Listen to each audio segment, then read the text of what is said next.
So before we begin, we have to define what we mean by bad. Now, bad in the context of drugs means how you intend to use the substance at hand. Any drug can be used in a good or bad way. So what this video is going to primarily focus on is why drugs are bad, when drugs are used in a bad way, and we're going to define what that bad way means, which is probably going to shock a lot of you guys watching. Anyway, let's jump right into this. So it all starts with humans' uniquely incredible ability to adapt. Humans adapt because our body and our mind apparently is always trying to reach a state of homeostasis. We can adapt to new diets, we can adapt to new jobs, we can adapt to new relationships, we can adapt to new habits, new workout programs, and we adapt to drugs. Now, because our body is constantly trying to reach a state of homeostasis, when you constantly say ingest a drug on a daily basis, your body now adapts to that as the new normal. So it depends on the class of drugs. An easy example for me is opioids. When you consume opioids every single day, your brain changes its neurochemical makeup. Your brain stops naturally creating those feel-good chemicals because the drug comes in, and what the drug acts as is it's like an instruction manual. It signals your brain to release, say, more dopamine than it normally would.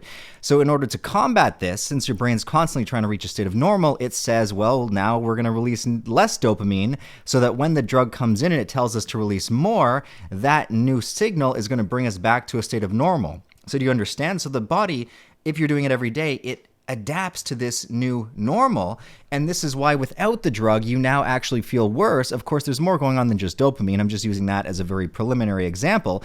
You feel worse because dopamine is it's a feel-good chemical. It's actually what causes us to be motivated. Now say one day you run out of money, you can't buy your drug, it goes missing, the dealers run out of supply, whatever the reason is, you can't get your drug. Well, since your brain has now adapted to that drug's level of dopamine, without it you're actually creating less because your brain is expecting it every day. So when you subtract the drug, you feel like fucking shit because your brain is all of a sudden sent haywire. It's going like, oh my God, what's going on?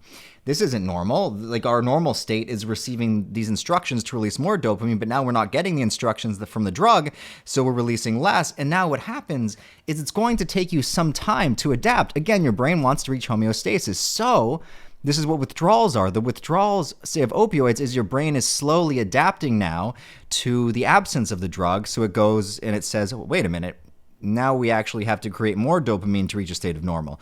Now, what I find interesting is, how does your brain remember what a state of normal is? It's an amazingly complex laboratory in your head that is just constantly pumping out peptides and new chemicals and hormones and neurotransmitters. So this is largely why when you start taking a new drug, the effects are so heightened in the beginning, because when you first take that drug, it hasn't signaled your brain to reach the new homeostasis. So you're actually already producing your normal, say, amount of, again, just using dopamine. There's other neurochemicals at play, but for dopamine, just to keep this example consistent, your brain is already producing a normal amount of dopamine, plus the drug comes in, and now it's like, whoa, it's like mega dopaminergic release. And then what happens is, as I said, as you take the drug more and more, your brain naturally produces less of it on its own. And what people mistake this for is thinking, oh, the drug, I've got a tolerance to the drug, now I have to take more of the drug because it's, it's weaker. It's not that the drug is any weaker, not at all. It's that your body has adapted. When the drug starts feeling weaker, it's a sign that you need to fucking take less, not take more, because now when you take more, you're putting your body in even more of a detrimental state. And you could argue, well, as long as I'm taking the drug every day, then it ultimately doesn't matter. And no, it does matter. Because what happens is the drug's effects also are short-lived. You see, again, your body wants to adapt. So the reason why drugs initially, say, might last 6 hours and they only last 2 hours, because your body is now used to the drug and it actually wants to get it out of your system as fast as possible. Your body gets better at metabolizing the drug and pushing it out. And even on, maybe if it's not even physically doing it, psychologically, it is bringing you back down faster and faster because your body doesn't want that shit inside it. Your body wants to reach its state of normal on like a healthy, natural level. It wants to produce its own neurotransmitters without the aid of these drugs, because your body is a smart motherfucking machine that's developed over millions of years, and it knows that the drug can probably go missing at any time, and it's best to rely on yourself than on external substances. Your body knows this, so it does not want to depend on external stimuli for anything. I mean, besides food and water, we don't really need much else. Everything else is really a desire, not a need. And this is why the drug's effects are more short-lived, but people, again, mistake this as thinking I need more and more, so they start taking more and more, which it might actually feel to you like you have a tolerance, and it might feel like the effects are lessened, but in fact, this is huge. The effects are still just as strong as the first time you took it. You're just not noticing them as intensely. So what this means is people end up taking dangerously high doses of drugs, thinking that they're like, oh, I'm so strong with my tolerance, but on like an actual physical level, it's having arguably just as much of a detrimental effect. Like, tolerance does play into a little bit, say with opioids. Common reason why people die from opioid overdose is because after they, say, go on a break for like a couple weeks, they lose a bit of the tolerance, and this causes death because people are like, well, in the past I've taken this dose, but now after your body is no longer as adapted to it, it can kill you. So there's some really real shit going on here that's dangerous. And I don't want to just focus on opioids because every drug is going to change your neurochemistry and even your psychology to some degree, which is going to trigger you to think that you need to take it more than you do. For example, things like alcohol. As soon as you start believing that you need, this is the dangerous word, I need that drink to relax in the evenings. Once you reach that point, your subconscious mind doesn't know the difference between a need and a want.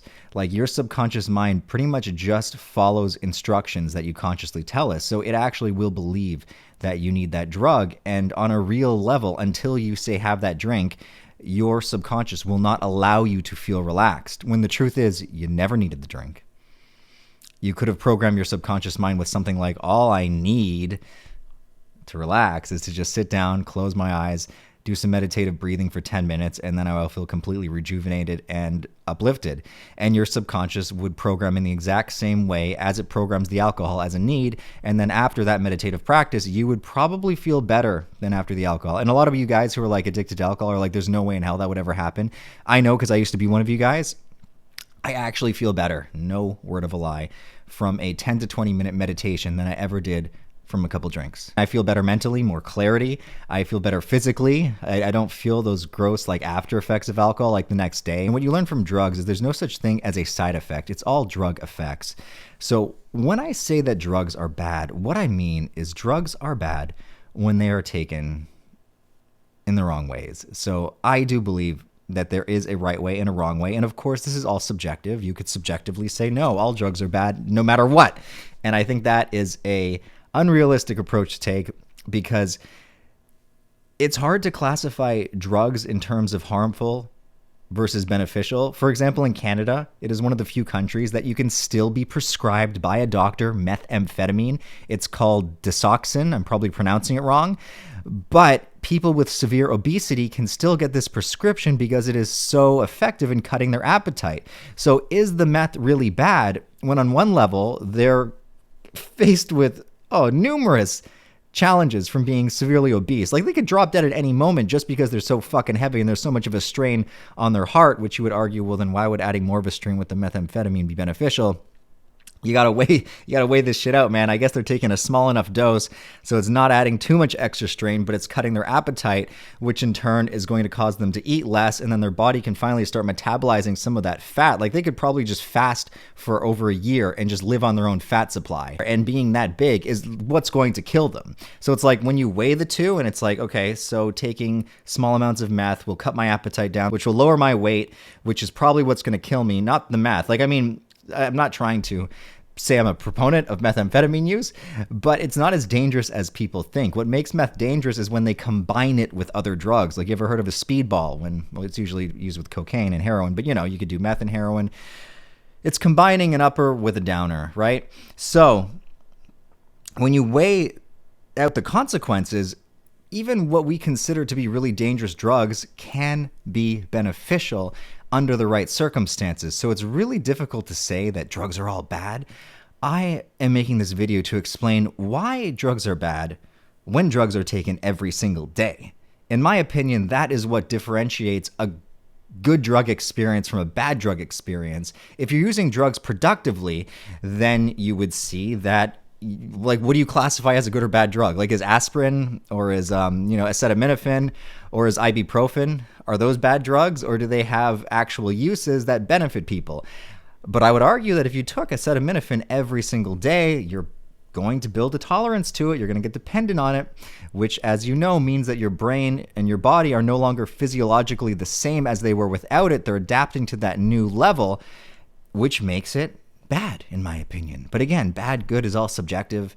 It all really comes down to the individual, their individual needs, wants, desires, pain that they're going through. So, like, I can't sit here and say that drugs are bad, drugs are good. You've got to be the judge for yourself, and you have to look at it from a clear mind, which is easier said than done, because a lot of us are out here convincing ourselves of so much nonsense. I need it because of that. It helps me feel this way. It's like, no, you motherfucker. No. Sometimes you just got to get a good, clear look at your life, and you got to see when something is causing more harm than good. And they don't sell glasses. They don't sell prescription glasses that are strong enough for most people to actually see these things clearly. If you could put on a pair of magical glasses and actually clearly, objectively see all the shit that's going on in your life that you're convincing yourself of that's actually causing you more harm than good, then I would argue most people still wouldn't fucking change it, because then they'd feel helpless too. And I could also argue that psychedelics, a good goddamn acid trip, a good mushroom trip, good journey to the jungle, drinking some ayahuasca, I would argue that that is like putting on those glasses. And it can, not always, but it can allow people to see the shit that they're doing in their life from a new perspective. It gives you an outside perspective on what is your own personal life. It's like you can see yourself as if you're not yourself. And we all know that it's so much easier to judge someone else and their problems. And to us, when people get gossiping, they're like, how does this person not see how stupid they're being? We can all see it. How do they not see?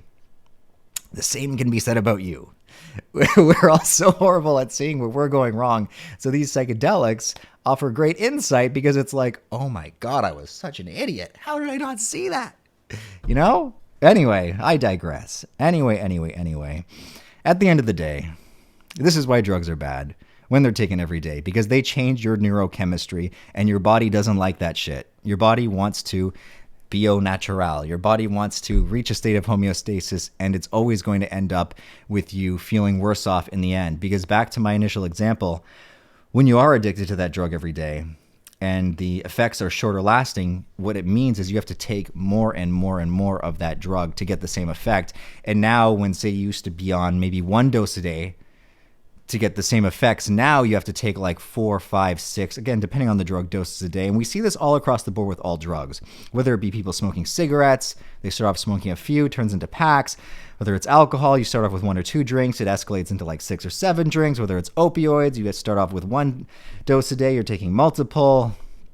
Whether it's people who take speed or amphetamines, you start off having meth a couple times a week, now it's every day.